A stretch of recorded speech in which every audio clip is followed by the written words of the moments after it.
Estamos reunidos em nome do Pai, do Filho e do Espírito Santo. Amém. Vamos começar hoje, nesse dia de chuva, a fazer a oração ao Espírito Santo. Vivei em nós, ó Espírito Santo, para que nossos pensamentos sejam todos santos. Atuai em nós, ó Espírito Santo, para que nossos trabalhos também possam ser santos. Aquecei nossos corações, ó Espírito Santo, para que amemos só o que é santo. Fortalecei-nos, ó Espírito Santo, para que defendamos tudo o que é santo. Curai-nos, ó Espírito Santo, para que sempre possamos ser santos. Bom, sede santos, né? Vamos hoje para as leituras diárias. Hoje leremos Gênesis. Então, vamos começar a leitura do livro de Gênesis. Naqueles dias, Jacó chamou seus filhos e disse: Juntai-vos e ouvi, filhos de Jacó. Ouvi, Israel, vosso pai. Judá, teus irmãos, te louvarão. Pesará tua mão sobre a nuca dos teus inimigos. Se prostrarão diante de ti os filhos de teu pai. Judá, filhote de leão, subsiste, meu filho da pilhagem. Ele se agacha e se deita, como um leão e como uma leoa. Quem o despertará? O cetro não será tirado de Judá, nem o bastão de comando dentre os seus pés, até que venha aquele a quem pertencem e a quem obedecerão os povos. Palavra do Senhor. Graças a Deus. Vamos aos Salmos. Nos seus dias a justiça florirá, e paz em abundância para sempre. Dai ao Rei vossos poderes, Senhor Deus, vossa justiça. Ao descendente da realeza, com justiça ele governe o vosso povo. Com equidade ele julgue os vossos pobres. Nos dias a justiça florirá, e paz em abundância para sempre. Das montanhas a paz a todo o povo, e desça das colinas a justiça. Este rei defenderá os que são pobres, e os filhos dos humildes salvará. Nos dias a justiça florirá, e a paz em abundância para sempre. Nos seus dias a justiça florirá, e grande paz, até que a lua perca o brilho. De mar a mar estenderá o seu domínio, e desde o rio até os confins de toda a terra. Nos seus dias a justiça florirá, e a paz em abundância para sempre. Seja bendito o seu nome para sempre, e que dure como o sol sua memória. Todos os povos serão nele abençoados, todas as gentes cantarão o seu louvor.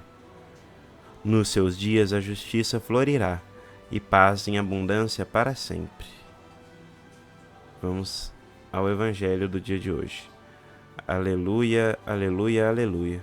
Ó sabedoria do Altíssimo, que tudo determina com doçura e com vigor. Ó, vem nos ensinar o caminho da prudência. Proclamação do Evangelho de Jesus Cristo, segundo Mateus. Glória a vós, Senhor. Livro da origem de Jesus Cristo. Para quem está com a Bíblia, é Mateus 1,17. Mateus 1 a 17. Então, abrindo a sua Bíblia em Mateus, eu vou até abrir a minha aqui. 1,17. Então, eu vou ler na Ave Maria aqui, do 1 ao 17, tá? Genealogia.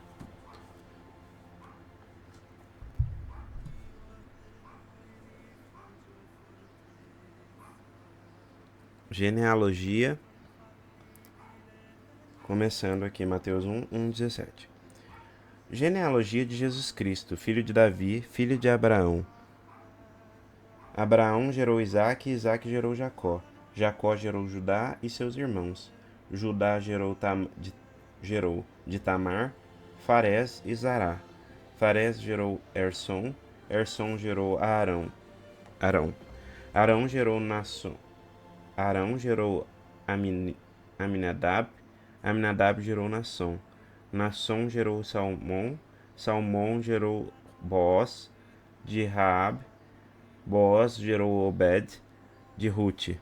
Obed gerou Jessé. Jessé gerou o rei Davi. O rei Davi gerou Salomão, que fora mulher de Urias. Salomão gerou Roboão gerou Abias. Abias gerou Assá. Assá gerou Josafá. Josafá gerou Jorão.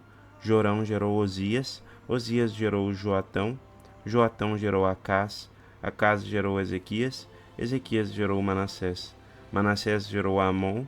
Amon gerou Josias. Josias gerou Jeconias e seus irmãos no cativeiro da Babilônia. E depois do cativeiro da Babilônia, Jeconias gerou Salatiel. Salatiel gerou Zorobabel. Zorobabel gerou Abiúde. Abiúde gerou Eliacim. Eliacim gerou Azor. Azor gerou Sadoc. Sadoc gerou Aquim. Aquim gerou Eliúde. Eliúde gerou Eleazar. Eleazar gerou Matã. Matã gerou Jacó. Jacó gerou José, esposo de Maria, da qual nasceu Jesus, que é chamado Cristo. Portanto, as gerações desde Abraão até Davi são 14. Desde Davi até o cativeiro da Babilônia, 14 gerações. E depois do cativeiro até Cristo, 14 gerações. Palavra da salvação. Glória a vós, Senhor. Então hoje nós vemos a genealogia de Jesus, né? Vamos ver o que a homilia da Canção Nova tem a trazer. Meus irmãos e minhas irmãs, li apenas um trecho do Evangelho de hoje, porque é aquele famoso texto da genealogia de Jesus, aquela lista de nomes que vemos até chegar em Jesus. A árvore genealógica de Jesus é apresentada para nós 3 grupos de 14 gerações cada um. Uma lista de nomes, mas que esconde rostos, histórias de vida que de alguma forma conduziram até a chegada de Jesus. Esse é o ponto. Eu penso que essa certidão de nomes queira nos dizer que Jesus não veio do nada. Ele não caiu de paraquedas na história da humanidade, nem chegou do nada sem pedir licença. O Filho de Deus respeita as sucessivas gerações de homens e mulheres cheios de miséria, cheios de falhas e pecado. Se nós vamos ver aqui, entre esses nomes foram listados muitos que têm situações difíceis. Tudo isso para nos lembrar que ele veio em nossa carne mortal, pecadora, justamente para nos redimir. Ele não teve vergonha de nós, de nossas faltas, dos pecados geracionais que trazemos nas nossas casas. Muitas vezes temos vergonha da nossa história familiar. Jesus não teve vergonha disso. Tanto que o autor sagrado faz questão de elencar o nome com histórias muito dramáticas. O Messias esperado, como aquele presentinho de Papai Noel para aqueles que se comportam bem ao longo do ano. Pelo contrário, o Messias chega para todos, para todas as raças, línguas e nações. O Messias chega para Herodes, para os pastores, para os 6 magos, para José e para Maria. Importa deixar-se envolver por ele. Importa abrir as portas das nossas casas, das nossas famílias, para que Cristo entre com sua luz maravilhosa.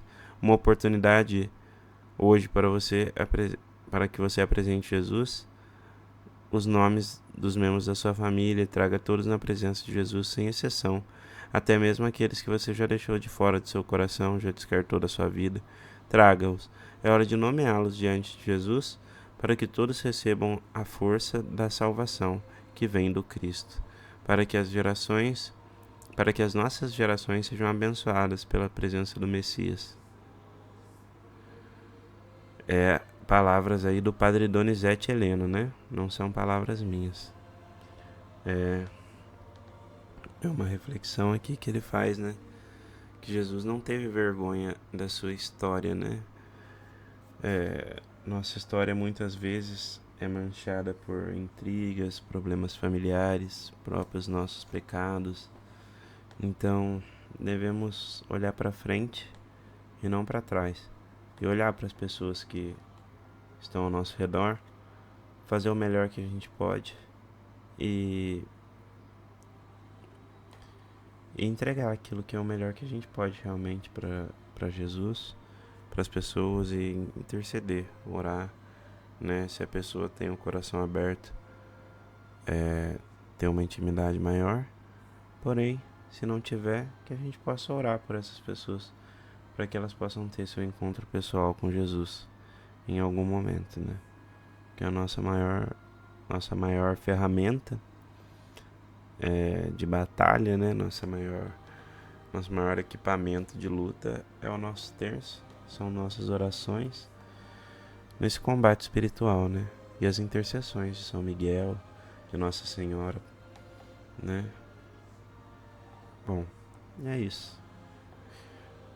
Na homilia acho que fica isso, né?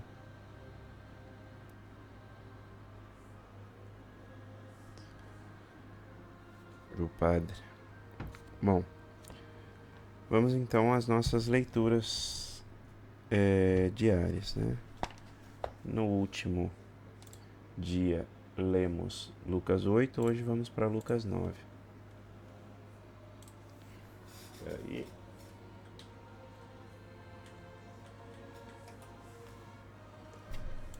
No dia de ontem lemos Lucas 8 e hoje vamos para Lucas 9. Lucas 9. Aí. Gente, só um instante que eu tô arrumando uma coisa aqui que eu devia já ter arrumado antes. Aí, beleza. Vamos para Lucas 9.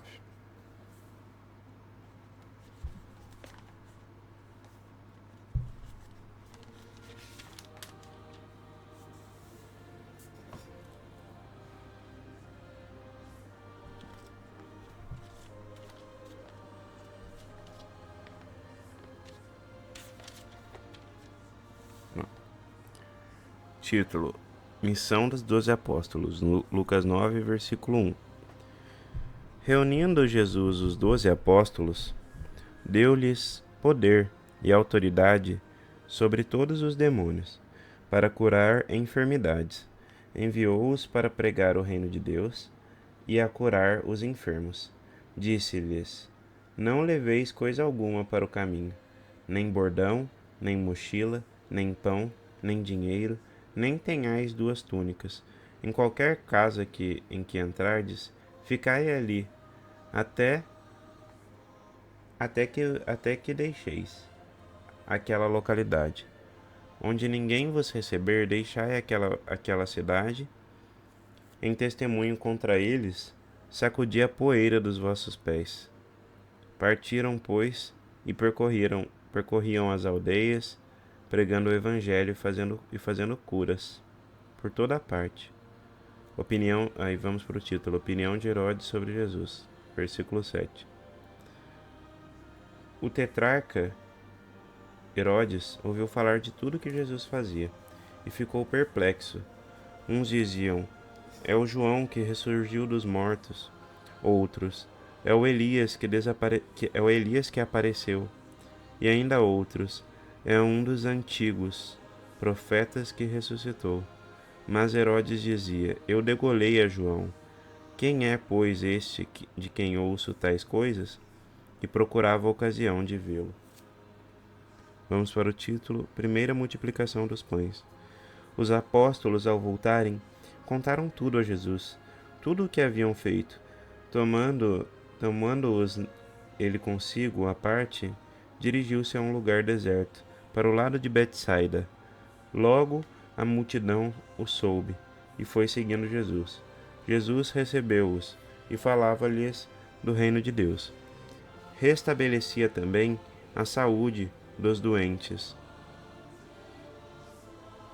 Ora, o dia começava a declinar e os 12 foram dizer-lhe: Despede as turbas para que vão pelas aldeias e sítios da vizinhança, procurem alimento e hospedagem, porque aqui estamos num lugar deserto. Jesus replicou-lhes: Dai-lhes vós mesmos de comer.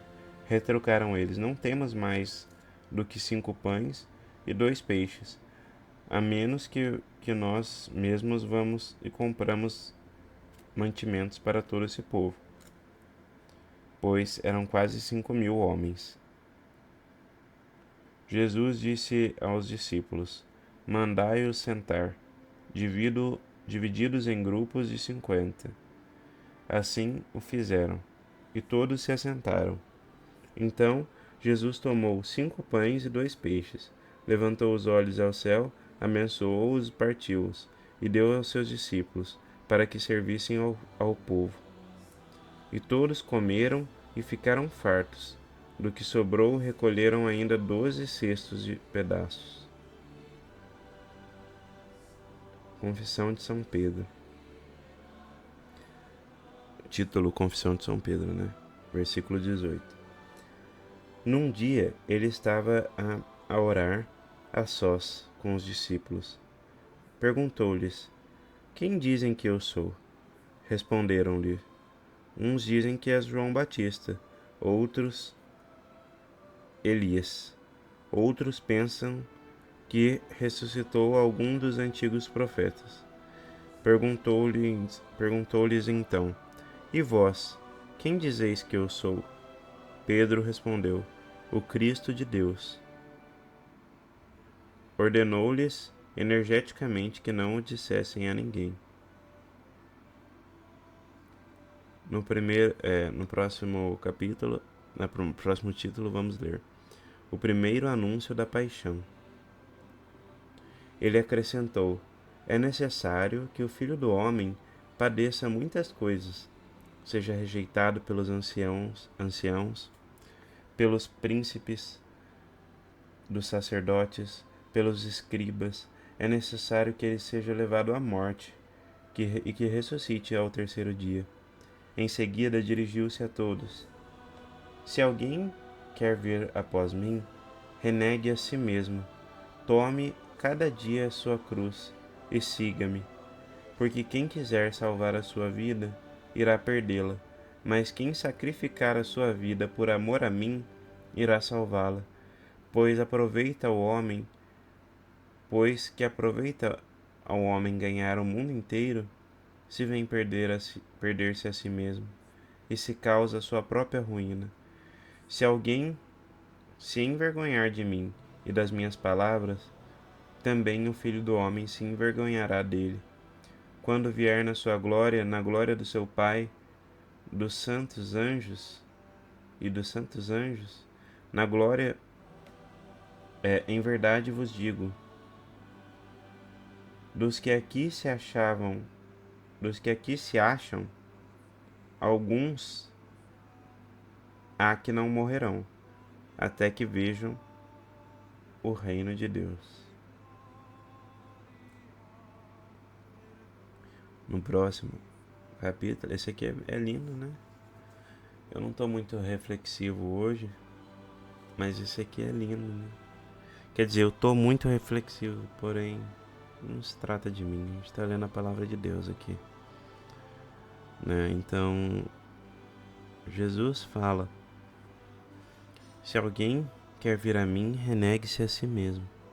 Por isso eu tenho focado um pouco mais na palavra e não numa interpretação ainda, né? Porque eu ainda estou aprendendo a palavra, né? Então, louvado seja o nosso Senhor Jesus Cristo, para sempre seja louvado, né? Que a gente possa abandonar, renegar-se a nós mesmos e seguir Jesus. Pegue a sua cruz e siga-me. A sua cruz. Tome a cada dia sua cruz. Cada dia. sua cruz. Transfiguração. Lucas, versículo 28, título Transfiguração. Capítulo 9, versículo 28. Passados uns 8 dias, Jesus tomou consigo Pedro, Tiago e João e subiu ao monte para orar. Enquanto orava, transformou-se o seu rosto e as suas vestes tornaram-se resplandecentes de brancura. E eis que falavam com ele 2 personagens, eram Moisés e Elias, que apareceram envoltos em glória, e falavam da morte dele, que havia de se cumprir em Jerusalém. Entretanto, Pedro e seus companheiros tinham se deixado vencer pelo sono. Ao despertarem, viram a glória de Jesus e os 2 personagens em sua companhia. Quando estes se apartaram de Jesus, Pedro disse: Mestre, é bom estarmos aqui. Podemos levantar 3 tendas, uma para ti, outra para Moisés e outra para Elias. Ele não sabia o que dizia. Enquanto ainda assim falava, veio uma nuvem e encobriu-os com a sua sombra. E os discípulos, vendo-os desaparecer na nuvem, tiveram grande pavor. Então, da nuvem saiu uma voz: Este é meu filho muito amado, ouvi-o. Enquanto ainda ressoava essa voz, achou-se Jesus sozinho. Os discípulos calaram-se, e ninguém disseram naqueles dias coisa alguma do que tinha visto. Vamos ao título Menino Epilético. No dia seguinte, descendo eles do monte, veio ao encontro de Jesus uma grande multidão. Eis que um homem exclamou no meio da multidão: Mestre, rogo-te que olhes para o meu filho, pois é o único que tenho. Um espírito se apodera dele e subitamente dá gritos, lança-o por terra, agita-o com violência, fala-o espumar e só o larga depois de o deixar todo ofegante. Pedi a teus discípulos que o expelissem, mas não o puderam fazer. Respondeu Jesus: Ó geração incrédula e perversa, até quando estarei convosco e vos aturarei? Traze cá o teu filho. E ia ele chegando, o demônio lançou-se por terra e agitou-o violentamente, mas Jesus intimou o espírito e curou o menino, e restituiu a seu pai. E o restituiu ao seu pai. Todos ficaram pasmados ante a grandeza de Deus. Segundo o anúncio da paixão, é o título, versículo 43. Como se admirassem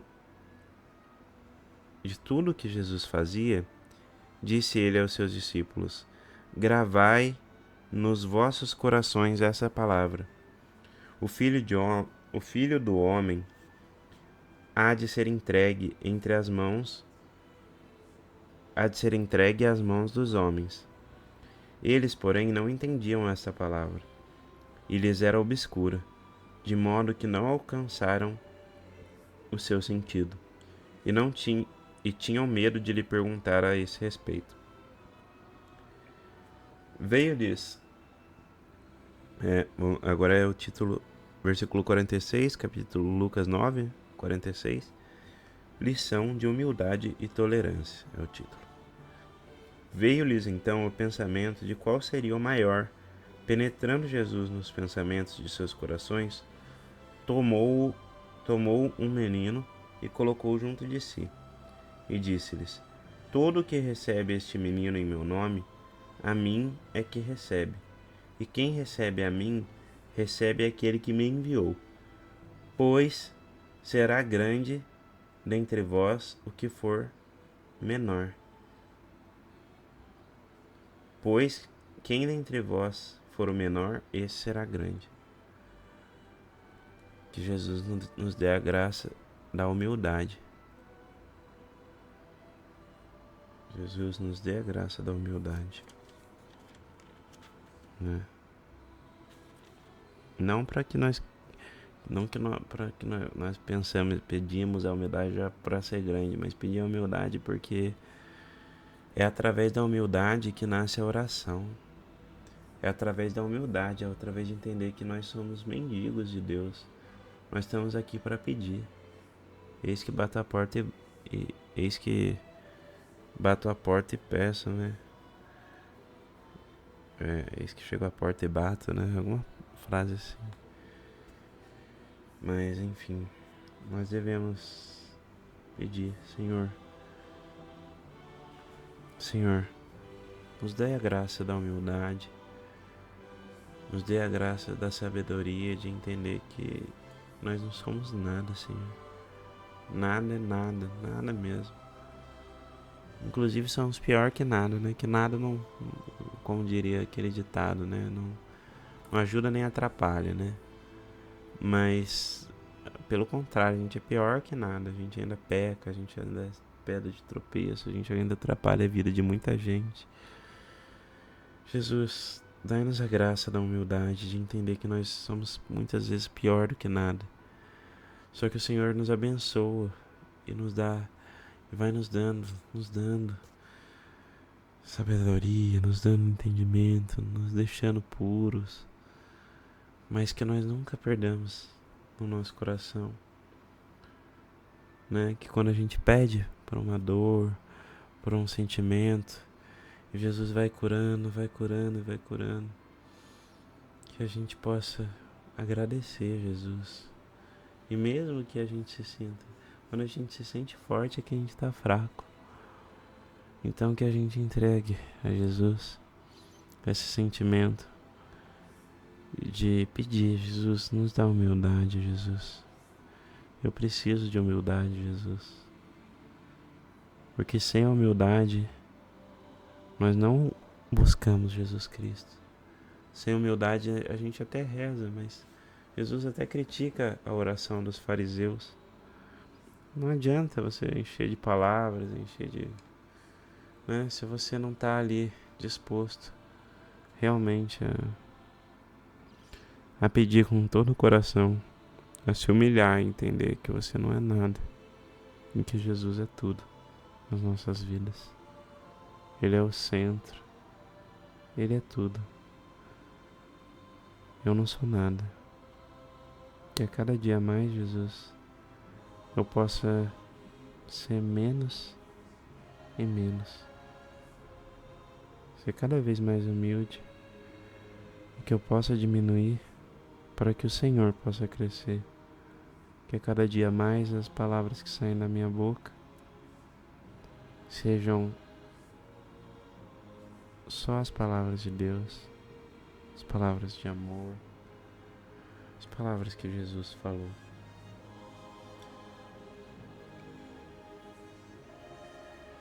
João tomou a palavra e disse: Mestre,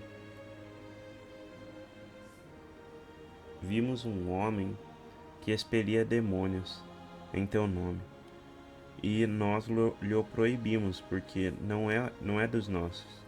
Mas Jesus disse: Não lhe o proibais, porque o que não é contra nós é a nosso favor. Capítulo 50, versículo 51, Lucas 9, 51, título discipulado. Vemos aqui a viagem a Jerusalém. Aproximando-se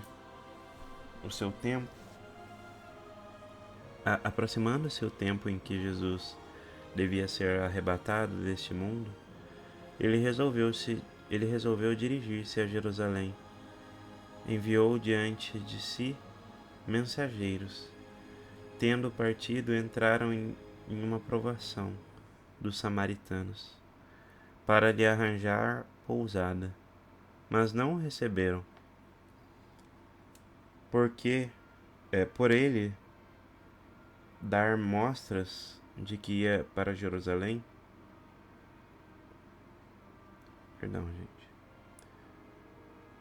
Dirigiu-se a Jerusalém.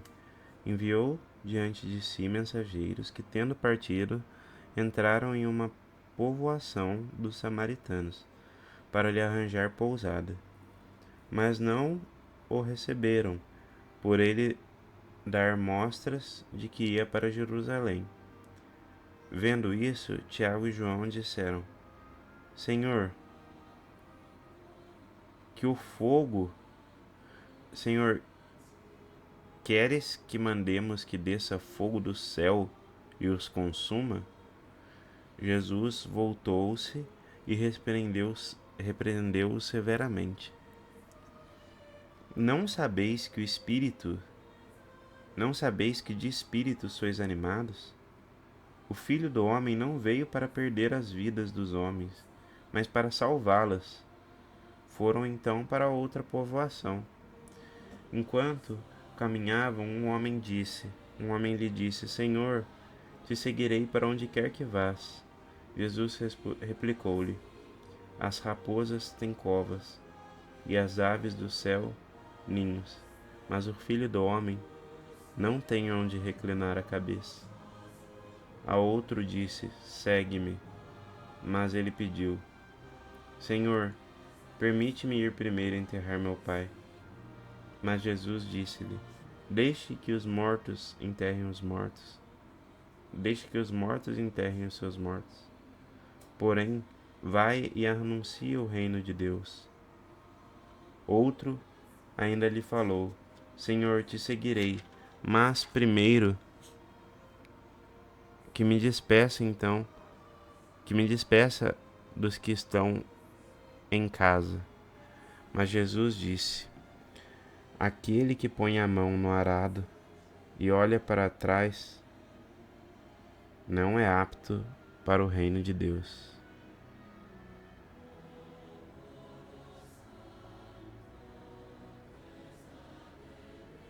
Pesadíssimo esse final, né? Aquele que põe a mão no arado e olha para trás não é apto para o reino de Deus.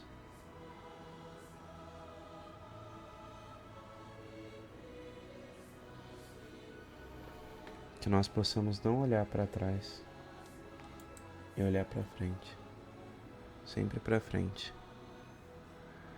Olhar para Jesus, olhar para nossa mãe. E, como diria aquela música do Frei, não vou mais tirar os meus olhos de ti. Quero me apaixonar outra vez, que o meu viver, Senhor, seja para te adorar. Nada mais vai ocupar meu coração. Estivemos reunidos fazendo essa leitura, em nome do Pai, do Filho e do Espírito Santo. Amém. Muito obrigado pela companhia. Que Deus abençoe a sua noite, a sua tarde, o seu dia. E é isso. A paz de Jesus e o amor de Maria.